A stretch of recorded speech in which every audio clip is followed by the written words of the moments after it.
eu gosto de jogar, eu gosto de assim, jogar com os amigos, entendeu? Que é divertido pra gente jogar, eu gosto de criar jogo, eu acho legal também. E eu gosto mais de fazer vídeo. Eu acho legal você fazer um vídeo, aí tu ganha acesso, várias coisas. Eu não sabia mexer direito no computador. O meu tio só me ensinou a entrar na internet e jogar um joguinho aqui online. Que eram os jogos online aqui do site. Aí eu fui, assim, eu fui testando, fui mexendo aqui, vendo os vídeos de como entrava em jogo, essas coisas assim. Aí eu fui aprendendo. Fui aprendendo a fazer jogo, aí eu comecei assim. Mas eles têm uma facilidade em lidar com a tecnologia e a curiosidade. Eles têm uma curiosidade muito grande. Eles não se limitam somente a faço isso, faço aquilo. Eles vão embora. A minha mãe botou o nome porque foi o primeiro homem a pisar na Lua. Aí foi o Yuri. Quando eu tinha uns 9 anos, 10 anos, assim, ela contou. Eu fico 4 horas por dia no computador. Eu tenho 13 anos. A geração Y é a geração que nasceu nos anos 80 e a geração Z já é a de meados de 90, que nasceu já com a internet, dos millennials, né, mais perto dos anos 2000. Não, tem umas diferenças entre uma e outra, claro, porque uns tiveram acesso à tecnologia quando eram já adolescentes, os outros nasceram com a tecnologia à disposição, então não lembram do momento em que a internet não existia. Agora, na verdade, eu acho que a grande discussão é sobre a existência de nativos digitais ou não, né? Depois se chama de geração Y, Z, millennials, geração internet, aí muda pouco. Agora vai vir a geração touch, das primeiras crianças que estão com o iPad, que estão acostumados já ao touch. Mas a questão é que quem são esses jovens? São jovens habilidosos com a tecnologia. Já reclamaram muito que eu pego o celular, assim, que eu parece que dou mais atenção para o celular do que para a pessoa que está na minha frente. No meu emprego, se a internet cair, a gente não trabalha.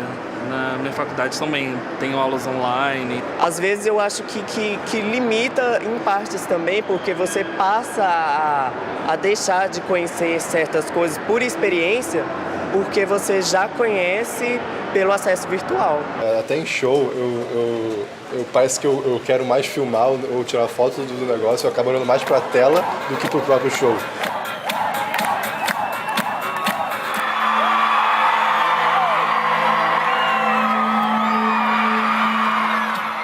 Tecnologia ela é implementada numa cultura, ela vai cumprir o seu desígnio. Por isso que é importante a gente pensar na entrada dela, na sua implementação. Porque depois ela vai cumprir, a gente não sabe, não tem a dimensão do que ela vai, como é que ela vai distribuir as suas vantagens e suas desvantagens. Sempre vai ser desigual, mas a gente ainda não tem noção, né? Então, quer dizer, isso aconteceu, por exemplo, com a invenção do avião, com a invenção da subpartícula atômica, né? Os inventores dessas tecnologias não tinham noção do uso que poderia ser feito disso. A gente não sabe hoje também o que a internet vai se tornar. O que essas tecnologias de GPS, mais sem fio, mais computador, o que isso...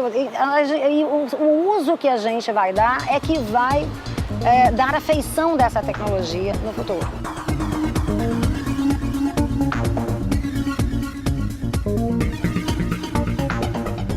Very few people probably will have heard of mind change. It might sound a bit strange, and yet everyone's heard of climate change. Although 30 years ago, only a few people would have recognized that phrase. Climate change is unprecedented, it's global, it's controversial, and it breaks down into lots of different questions like carbon sequestration and water shortages and alternative energy. Now, I'm suggesting that the impact of the digital world on how we're thinking and feeling is indeed parallel to that.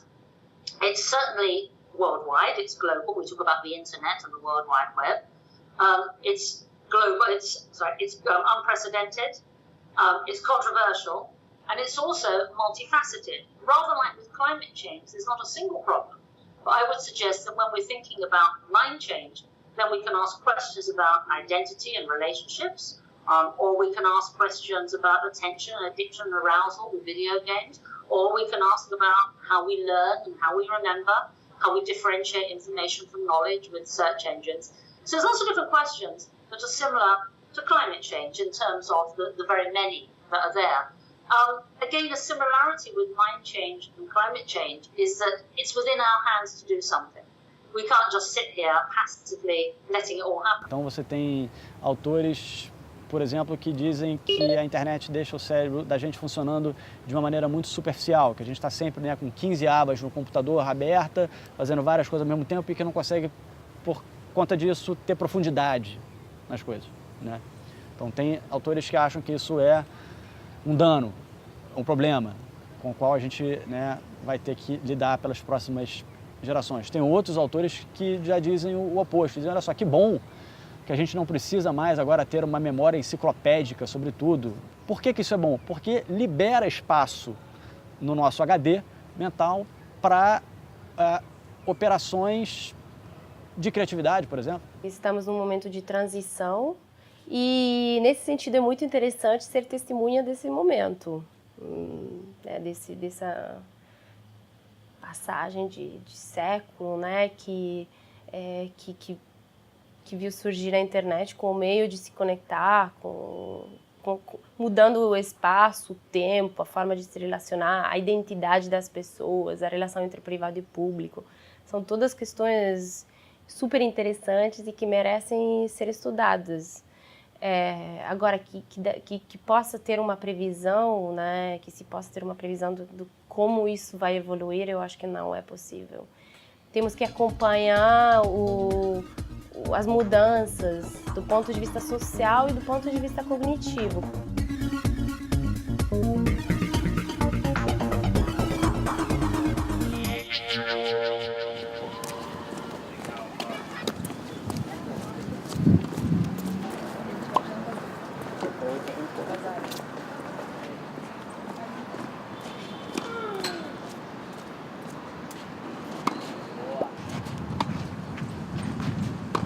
Eu acho importante não ter videogame também, porque você fica fazendo esporte. Esporte também é um negócio bem melhor que o videogame.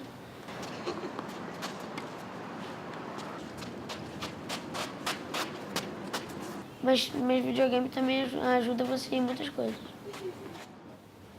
No computador eu fico mais 5 e um celular 30 minutos por aí. Tipo, eu uso pra, tipo, se comunicar e pra jogar com meus amigos, que, tipo, eu acho muito importante ter contato com amigos, tipo, pra você poder jogar com eles. Na verdade, foi minha avó que me mostrou o primeiro jogo, né? Quando eu tinha 4 anos. Essa daqui é minha mãe, Geralda, e essa daqui é minha avó, Norma. Sempre foi o sonho dele, né, ter um computador, entrar desde bem pequenininho.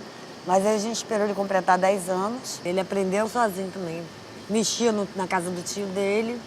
Eu comecei a mexer sozinha, comecei a ir aprendendo. Ganhou de presente. Mudou, ficou mais fácil para ele estudar, porque antes a gente ficava procurando livros, né? Tinha que ir na biblioteca, pedir emprestado. Agora a gente acha tudo na internet. A gente tinha Agora é que só botar comprar. lá no Google e já vai. Agora ele entra no Google e já procura, pesquisa. O Yuri ficou mais sério depois que ele começou a acessar a internet, né? Ficou mais, eu acho que ele ficou mais responsável. Porque antes eu tinha que pesquisar nos livros com ele não tinha aquela... Agora eu já não preciso Agora mais. ele sozinho faz isso. Ele entra na internet, me chama, mãe, eu consegui. Ficou mais adulto, mais responsável. Só o Yuri que realmente mexe no computador, né? Acho que minha mãe já tentou me ensinar algumas coisinhas lá, ele me ensina quando eu quero entrar em alguma coisa, ele me ajuda, né? E só ele mesmo que mexe nisso. O meu pai e a minha mãe têm um pouco de dificuldade no computador, porque a gente, tipo assim, ele não fica muito no computador, só entra pra fazer uma pesquisa, olhar a loja, assim. Quando ele vê alguma reportagem que ainda às vezes não passa na televisão, ele passa na internet, ele me chama pra ver.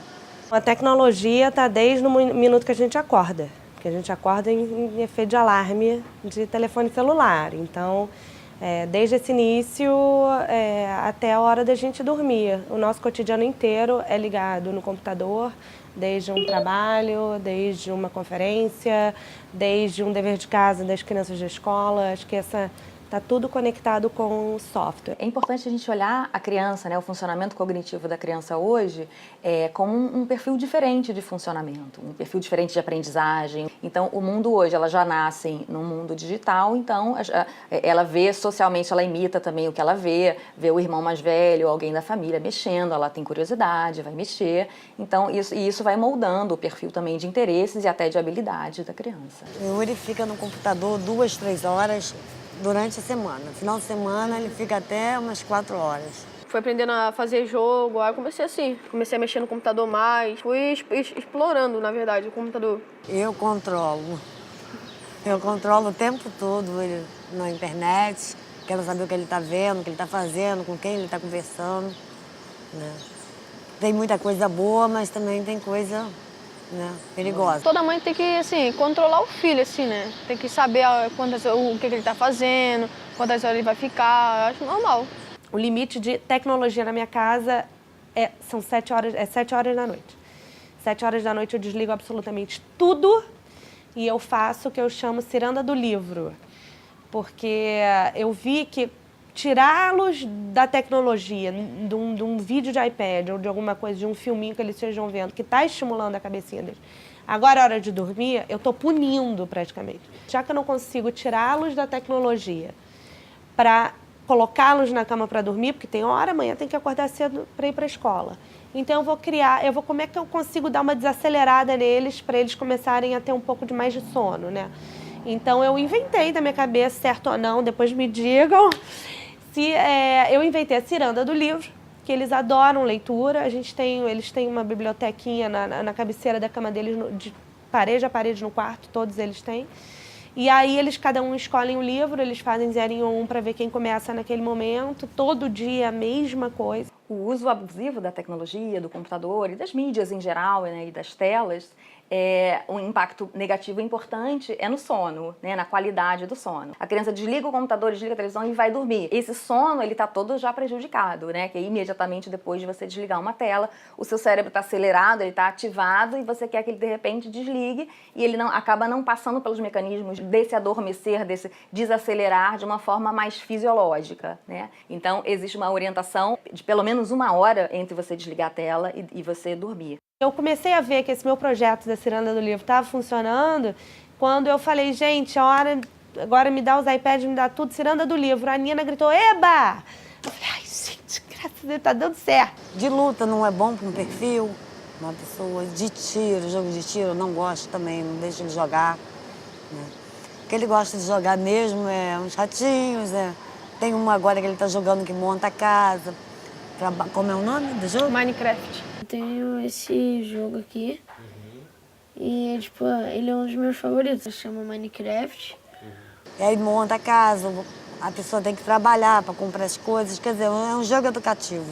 Até no colégio dele é permitido, no horário de intervalo, as crianças jogarem. Os jogos têm um papel muito importante do ponto de vista da competição, né? Daquela competição boa. Porque não é só uma questão de cooperação na internet. O conhecimento se gera pela cooperação, com certeza, mas também pela competição. Porque a competição é um elemento positivo, é o elemento que vai gerar inovação, por exemplo. A inovação vem da vontade de fazer melhor do que o outro. Tem uns 20 amigos, assim, só no jogo que eu criei do Onemice. É o Onemice o nome. Eu inventei esse nome assim, o Onemice. É um jogo de rato, assim, aí tu compra acessórios. Tipo assim, tu compra uma roupa pra tu usar, tu compra o pelo do rato. Tipo que tu trabalha pra tu ganhar o queijo, que é dinheiro, na verdade. Sei lá, pra me divertir assim, pra me jogar com meus amigos. As crianças também estão muito ligadas entre os amigos, né? Conectados, são pequenos, mas já tem essa conexão bacaninha, que eles já acham que isso já é um canal de conexão, diferente da minha época, que a gente, para falar com amigos, a gente tinha que usar o telefone. Que está morando fora, eu tive que falar com meus pais via carta, que a ligação era uma fortuna e eu tinha muitas cartas, os Correios foram meus melhores amigos durante 1 ano. Hoje em dia você não tem mais isso, né? Quem dera que na minha época tivesse agilidade de conexão, hoje você fala via Skype imediatamente.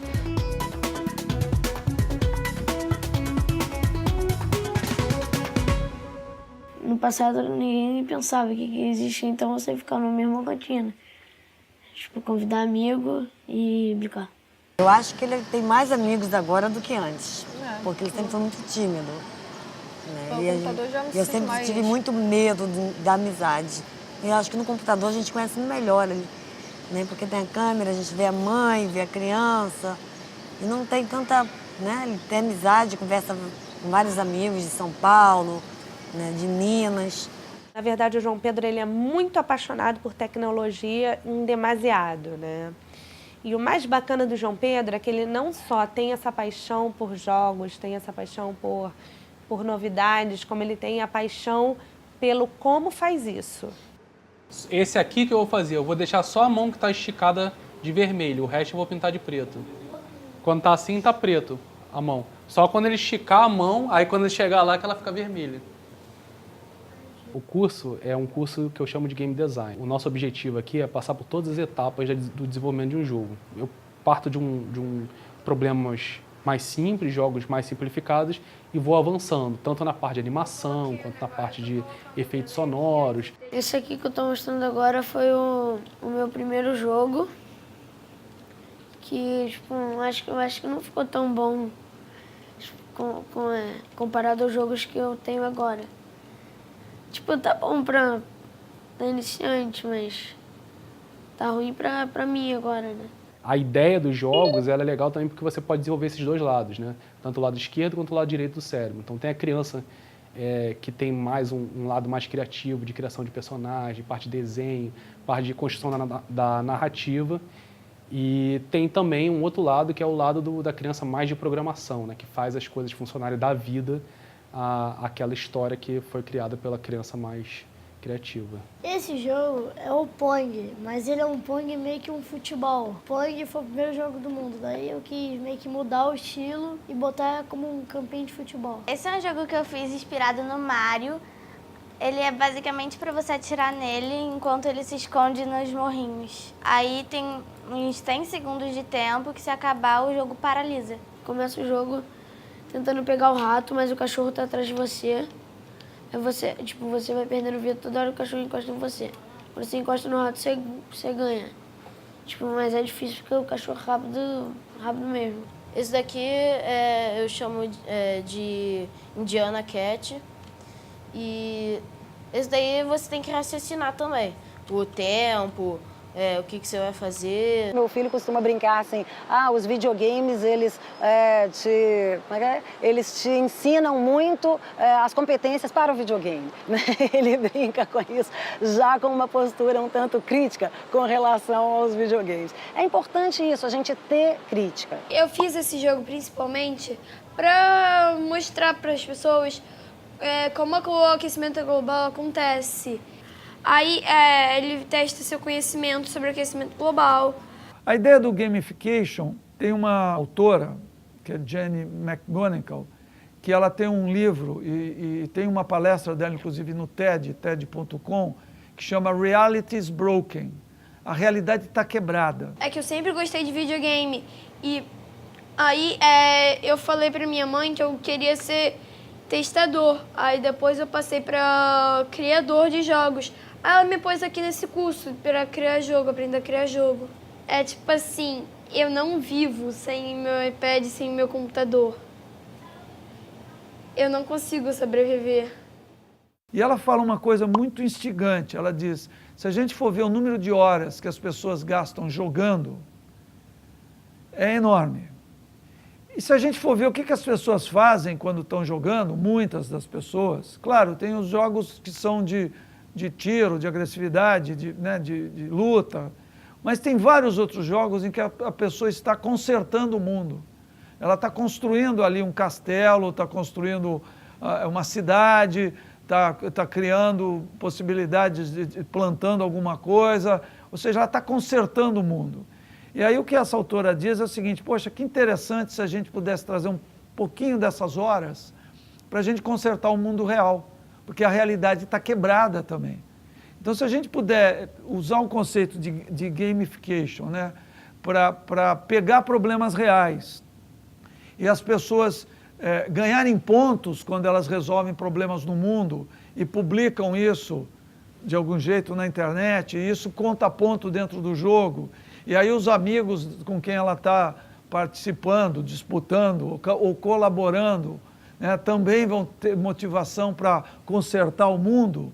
Isso pode ser interessante. Então tem um monte de gente estudando, tem projetos sociais nessa linha, né? Você pode tentar identificar dentro do teu bairro ou da tua comunidade problemas para resolver e de algum jeito trazer esse problema para dentro do jogo, simular, discutir com as pessoas possíveis soluções para aquele problema que em princípio está no jogo, só que se você resolve no jogo, fica mais fácil depois ir aplicar aquilo no mundo real. Em casa, quando é final de semana, eu fico muito no meu computador.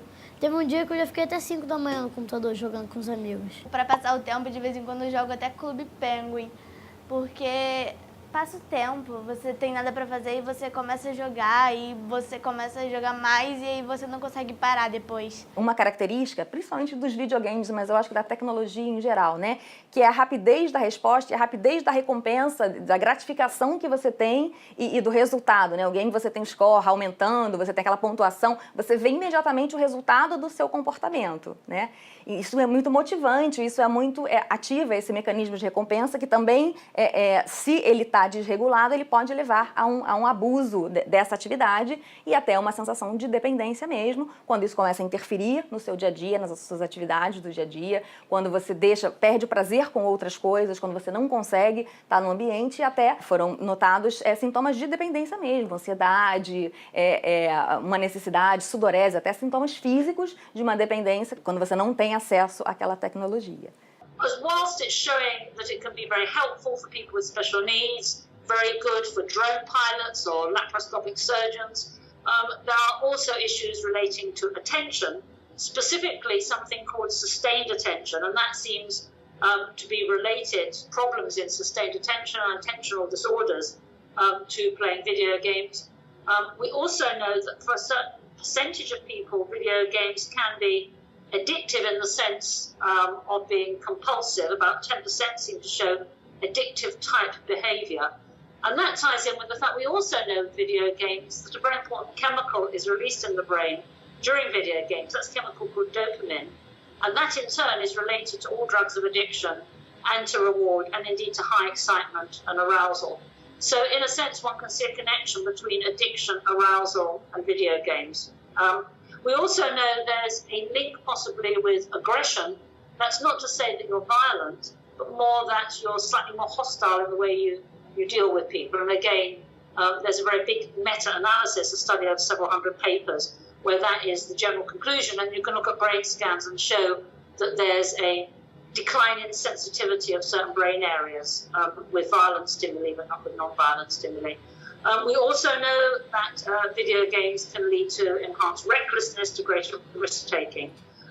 So video games then, we could look at addiction, attentional problems with arousal and indeed aggression. Eu estava até conversando hoje com um amigo meu, assim, a diferença que era quando eu tinha 10 anos para as crianças que chegam aqui quando tem 10 anos, né? As crianças, elas começam a interagir hoje com a computação com 2 anos de idade. Então, na verdade, elas têm 8 anos de experiência como usuário de computação. As crianças que são nativas digitais, elas têm uma intimidade e não têm nenhum medo de errar. Elas vão entrando, vão fuxicando as coisas e vão aprendendo por absoluta intimidade, absoluta falta de receio e de medo. O cérebro da criança, ele é mais, existe mais a neuroplasticidade, que é a possibilidade de transformação.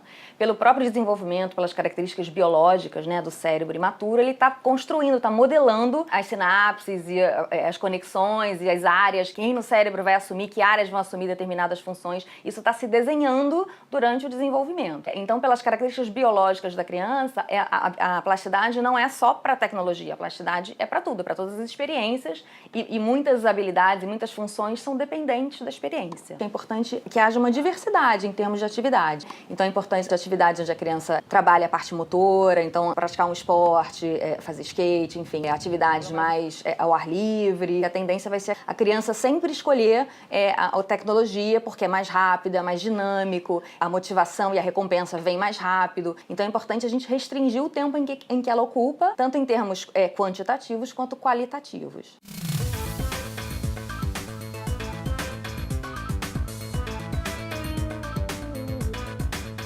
Então, assim, realmente a gente veio nessa evolução tecnológica desde o início, começando pelo telefone celular, vamos falar, obviamente os computadores, MSX, Atari e, enfim, todos os outros.